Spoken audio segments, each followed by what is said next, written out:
அன்பு நேயர்களே, இன்னைக்கு நம்ம திருப்பூர் சேக் சேனல் என்ன பார்க்க போறோம் பாத்தீங்கன்னா, ஒரு அழகான மினி சவுண்ட் பார் தான் பார்க்க போறோம். சவுண்ட் பார் பார்க்கற முன்னாடி நம்ம வீடியோவை லைக் பண்ணுங்க, ஷேர் பண்ணுங்க, மறக்காம சப்ஸ்கிரைப் பண்ணிக்கங்க, பக்கத்துல இருக்க பெல் பட்டன் அழுத்துங்க. நம்ம வீடியோ உங்க நண்பர்களுக்கு அனுப்புங்க. ஏன்னா நம்ம போற வீடியோட கடைசி எண்டில் வந்து உங்களுக்கு பெஸ்ட் ஆஃபர் நம்ம கொடுக்குறோம். இதோட ஸ்பெஷலிஸ்ட் என்ன பாத்தீங்கன்னா, ஒரு 6 மணி நேரம் சார்ஜர் பேக்கப் நிக்கக்கூடிய சவுண்ட் பார் உங்களுக்கு V8 சார்ஜர் பண்ணி யூஸ் பண்ணிக்கலாம். அதே மாதிரி உங்களுக்கு வந்து பென்ட்ரைவ் போற ஆப்ஷன் இருக்குது.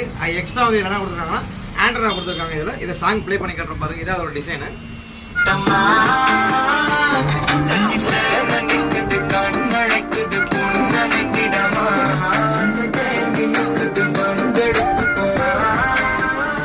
இதுல வந்து நீங்க போனை வந்து உங்களுக்கு வச்சு நீங்க யூஸ் பண்ணிக்கலாம். அதே மாதிரி இதோட ரேட் உங்களுக்கு பாத்தீங்கன்னா 1500 ரூபாய் MRP ரேட் இருக்குது. நம்ம கடையில வந்து உங்களுக்கு 750 ரூபாய் கொடுக்குறோம். அதே நம்ம வீடியோ பார்த்த கஸ்டமருக்கு 500 ரூபாய் கொடுக்குறோம். ஆஃபர் மிஸ் பண்ணாம வந்து கலெக்ட் பண்ணி பாருங்க. மீண்டும் நல்ல வீடியோ சந்திப்பது உங்கள் திருப்பூர் சேக்.